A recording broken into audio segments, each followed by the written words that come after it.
Nearly 200,000 people in South Korea's Gyeonggi province are part of a radical experiment. 를 받기 전에는 제가 이제 알바도 여러 개 하고 They receive about $220 every 3 months, no questions asked. 내가 낸다라고 할 수 있는 게 되게 많이 스트레스 해소가 된 것 같아요. Gyeonggi Pay is a cash payout based on a concept called Universal Basic Income, where citizens, regardless of employment or income, are indefinitely given a sum of money to help reduce inequality and poverty.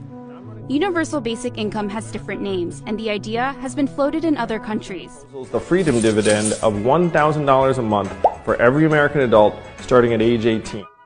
During the coronavirus pandemic, Gyeonggi Pay was expanded to 13 million people in the province, including newborns, to help them ride out the economic slowdown. And there was one catch. People had to spend the money only in their neighborhoods to help stimulate the local economy. The popularity of the local program during the pandemic has now drawn attention at the national level. And there's another big reason. South Korea is one of the most automated countries in the world, and about 15% of jobs in the country are projected to be automated by 2024.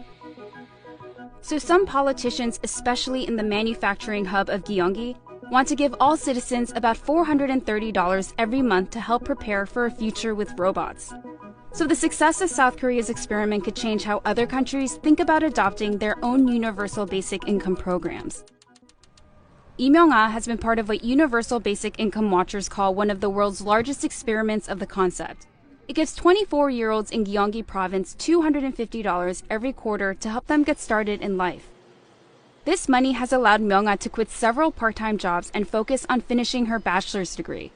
Gyeonggi Pay comes in the form of a credit card, and Myung-ah has to spend each round of money locally before the next payout. She can't buy things in the town next door or at chains like McDonald's. 알지 못했던 음식점이 어떤 게 있었는지를 좀 많이 찾아보고 많이 알게 되고 그래서 가서 사용도 할 수 있는 기회가 되었던 것 같습니다. Myung-ah's spending has a trickle-down effect on businesses like this traditional market. Lee Chung-hwa is a fish seller, and he says Gyeonggi Pay has helped bring in new customers. 청년들, 그냥 30대, 20대 이런 친구들도 굉장히 많이 늘어나고 있고 또 실제로 이 친구들이 오다 보니까 시장이 재밌구나. 다음에 또 한번 와볼까? He says March was a tough month, as the country was just emerging from the first wave of the pandemic and fewer people came to shop. 어떤 시장들은 또 90%까지 떨어진 데도 있어요. 그 지역화폐로 인해서 이 매출액이 향상하는 데 엄청나게 큰 도움이 되고 있고. And Gyeonggi Province will pay Gyeonggi Province disaster-related basic income. The next month, Gyeonggi Pay credit cards were made available to 13 million people. Regardless of age or income level, it is paid quickly. It's paid in local currency. And the program was complemented with additional coronavirus stimulus payments. And it helps increase small business revenue. Businesses that accepted Gyeonggi Pay saw their sales increase by about 45%. Each transaction is funneled back to Gyeonggi government headquarters, where officials sift through data to see how every penny is spent. Gyeonggi Governor Lee Jae-myung says data collection is critical to fine-tuning the program, because how else would he know if the money was actually lifting the local economy? 그게 액수는 크지 않지만 골목 상권, 영세 자영업자들의 매출을 늘려주면서 특히 전통시장 같은 곳이 다시 부활하는 그런 실적을 낸 일이 있습니다. This raises a privacy concern, especially if it's done by the government. Iana Marinescu is a professor at the University of Pennsylvania, and she studies the economic impact of universal basic income programs.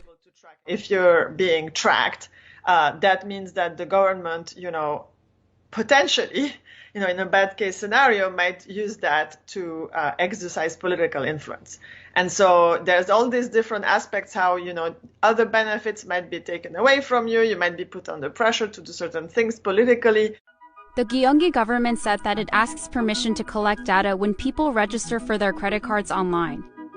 It also said it only analyzes aggregate data and not individual data points.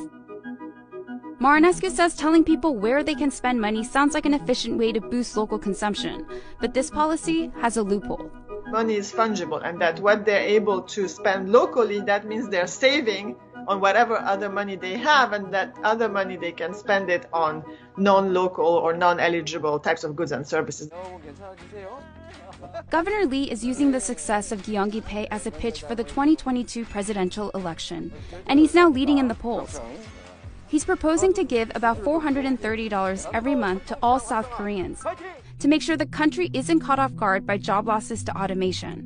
This plan is personal because his province is a manufacturing base for major South Korean companies like Samsung and Hyundai.